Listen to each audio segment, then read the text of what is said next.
పరిశుద్ధ గ్రంథం నుండి అపోస్తులుడైన పౌలు గలతీయులకు రాసిన పత్రిక 3వ అధ్యాయం చదువుకుందాం. ఇప్పుడు చిన్న ప్రార్థన.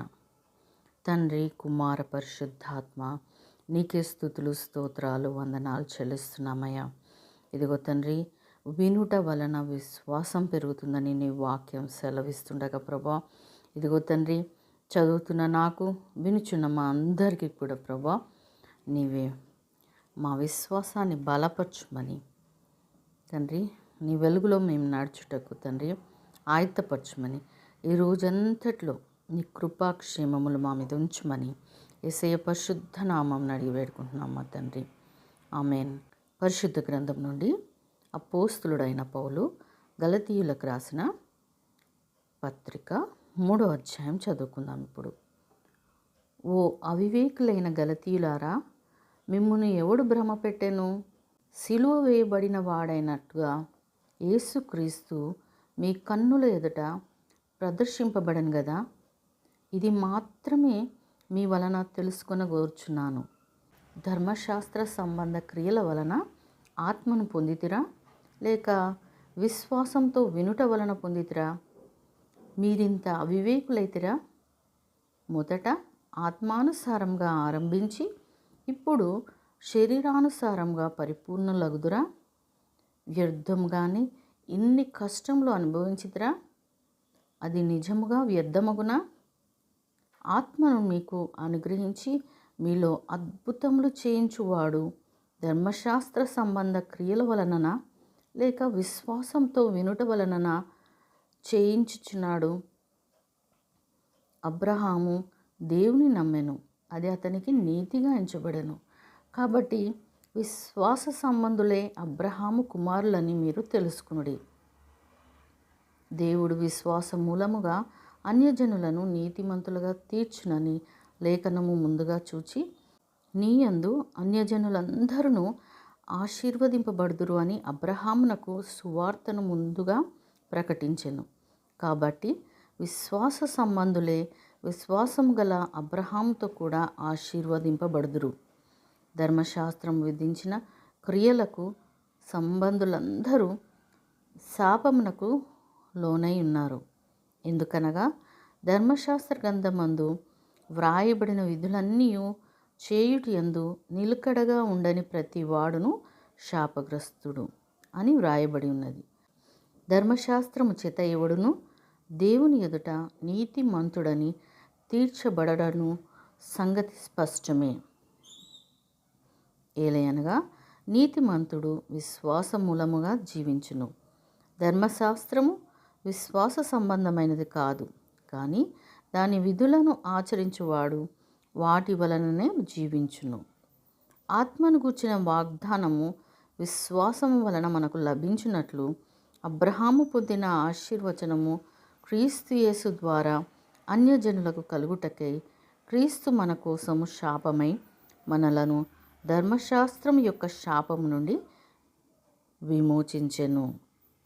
ఇందును గూర్చి మ్రాను మీద వేలాడిన ప్రతి వాడును శాపగ్రస్తుడు అని వ్రాయబడి ఉన్నది. సహోదరులారా, మనుష్య రీతిగా మాట్లాడుచున్నాను.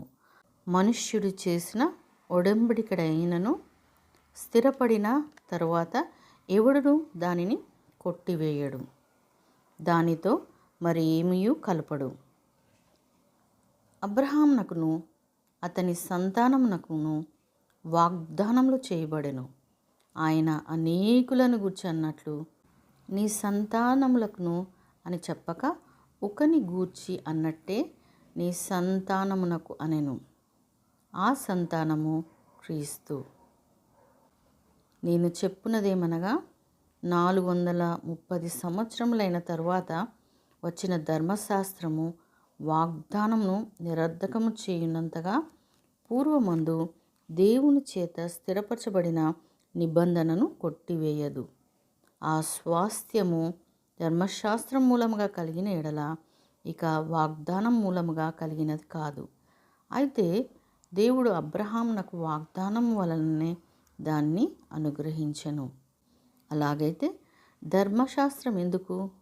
ఎవనికి ఆ వాగ్దానము చేయబడెనో ఆ సంతానము వచ్చు వరకు అది అతిక్రమములను బట్టి దానికి తరువాత ఇయ్యబడెను. అది మధ్యవర్తి చేత దేవదూతల ద్వారా నియమింపబడెను. మధ్యవర్తి ఒకనికి మధ్యవర్తి కాడు గాని దేవుడొక్కడే. ధర్మశాస్త్రము దేవుని వాగ్దానములకు విరోధమైనదా? అట్లనరాదు. జీవింపచే శక్తిగల ధర్మశాస్త్రము ఇయ్యబడి ఉన్న ఎడల వాస్తవముగా నీతి ధర్మశాస్త్రముల మూలముగానే కలుగును గాని యేసుక్రీస్తునందలి విశ్వాస మూలముగా కలిగిన వాగ్దానము విశ్వసించిన వారికి అనుగ్రహింపబడినట్లు లేఖనము అందరినీ పాపములో బంధించెను.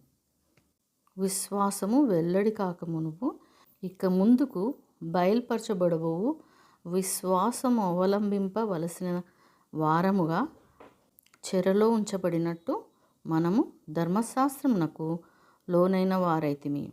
కాబట్టి మనము విశ్వాస మూలమున నీతిమంతులమని తీర్చబడినట్లు క్రీస్తునందుకు మనలను నడిపించుటకు ధర్మశాస్త్రం మనకు బాల శిక్షకుడాయెను. అయితే విశ్వాసము వెల్లడి ఆయను గనక ఇక బాల శిక్షకుని క్రింద ఉండము. యేసుక్రీస్తునందు మీరందరూ విశ్వాసం వలన దేవుని కుమారులై ఉన్నారు.